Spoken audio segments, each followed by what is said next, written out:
And coming to India, her economy is going through many ups and downs, and months after recovering from a technical recession, economy is facing impact of COVID second wave.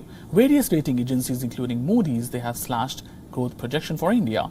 It also released a report last week titled Macroeconomics India, Economic Shocks from Second COVID Wave will not be as severe as last year's. It was Moody's report. Now to talk on all these issues today, we are joined by Madhavi Bokil, Vice President, Senior Credit Officer, Credit Strategy, Moody's Investor Service from New York. Good morning to you, Madhavi. First of all, Moody's has cut India growth forecast to 9.6% from 13.9%. What are the major challenges to India's growth this fiscal?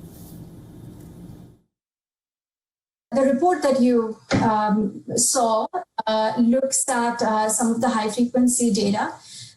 We are following high-frequency data in order to get a sense for the strength of the economy, how much of an impact the second wave has had on the economy, and how the economic picture is evolving. What we do realize is that the second wave has been quite severe. So from a sequential point of view, first quarter 2021 to second quarter 2021, we will see quite a dip in GDP.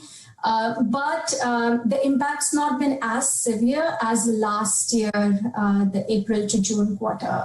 And one of the reasons is because last year we had a national lockdown versus somewhat more targeted restrictions this year.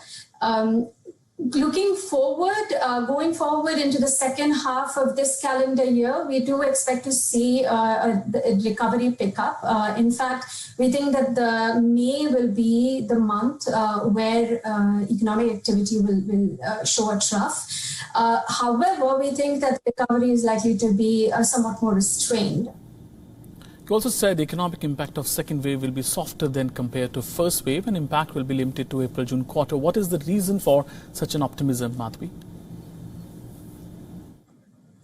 So it's the other way around. We think that the impact of the first wave, the economic impact of the first wave was a lot severe than the second wave. The health impact, of course, of the second wave is a lot more severe, right? So it's just that there are a couple of things, couple of differences this time around.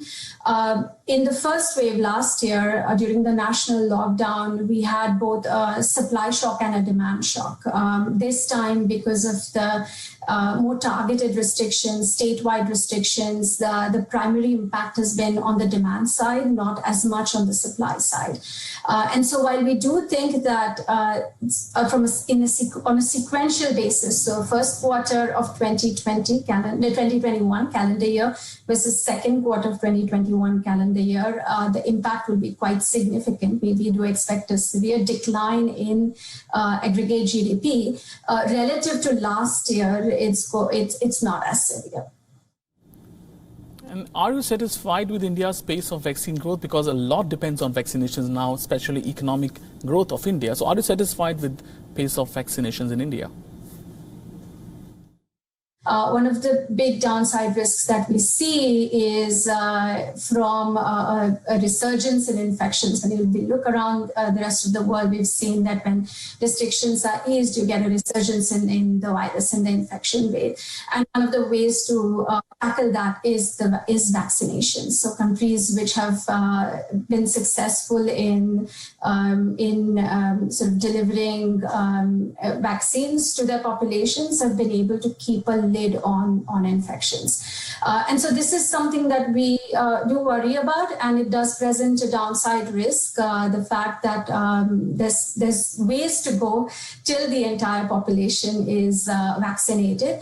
Of course, there is a switch in terms of the vaccine strategy that we acknowledge, and to the extent that helps in speeding up the vaccination process, that would be beneficial. But that depends on implementation, right? So far, the pace of vaccinations has been quite slow. And so the key to really key to consolidate growth will be continued vaccination and quicker vaccinations. And what would be the shape of economic recovery? Do you agree recovery models like K-shape or V-shape apply to India, will apply in future to India, in fact? We are seeing, yes, some sectors, especially sectors where the delivery of the good or service that the sector is providing can be undertaken without interpersonal contact. Those sectors are recovering, and that's not just in case of India. It's globally that's what we see.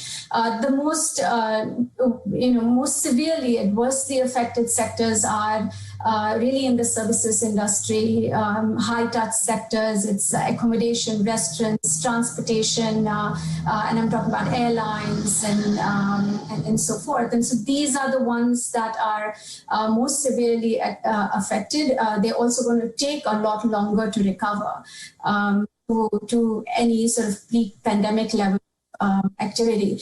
And in order for them to recover, the fear of COVID itself needs to go away. And that's where the importance of delivering vaccines in order to keep a lid on infections and making the population feel safe really it becomes important.